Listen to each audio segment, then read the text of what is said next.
जिनि बानायनाय नायदो लोगोफोर गान्दा गराइ बबेनि जाराव नोंसोरो बाक्सानिफ्राय फैदों नै दतमा 57 एबसुनि कनफारेन्सआव नायदो नै जिनि बानायनाय गासिबो आर'नाइनि गान्दा नैबे खेवथाय बेनिफ्राय गोबां बुस्थु आरोना फुथुला साइज जाहैबाय सानसे माब्ला फैया दाख्लिनो 13 थारिख 33 सानसेयाव बेसेबां फाननो हायो सानसेयाव ओरैनो बेसेबां हायो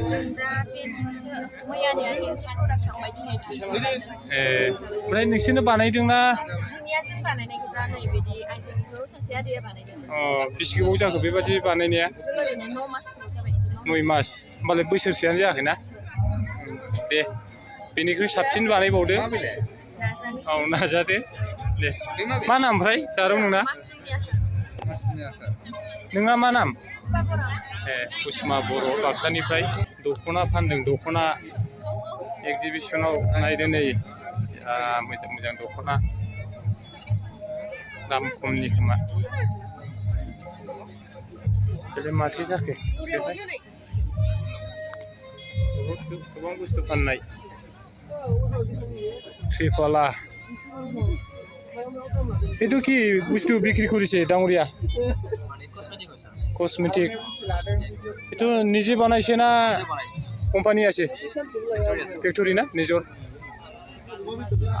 আপনার কোটপুরা নিছে এটু কোকরাঝার পুরা না লোকাল ঠিকই আছে সব জায়গাতে বিক্রি করে না সব জায়গাত বিক্রি করে হ্যাঁ पार्सेलबो हरो जाहैदों कस्मेटिक एने इब्ला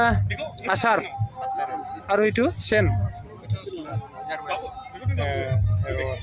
दे थिगैनो दं नायदो नै आसार फानदों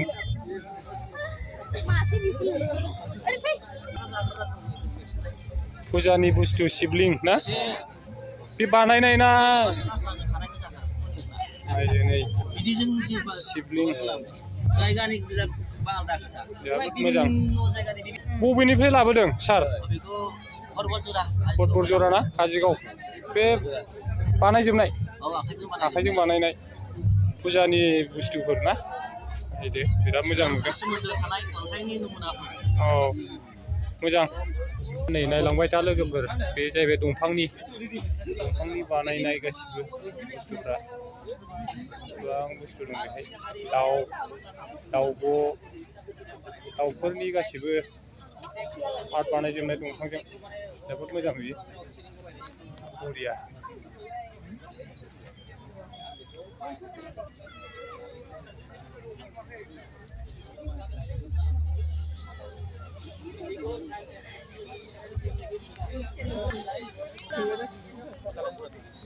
सागरनि नाथुर ना अमा बेदर अमा बेदर नाखि एटु अमा बेदर नाय एटु पर्क नाव एटु पर्क आरो एटु चिकेन बरिया मा बानायदोंब्रा बाजै কি বনাইছে এটু पर्क आरो खाख्रा आरो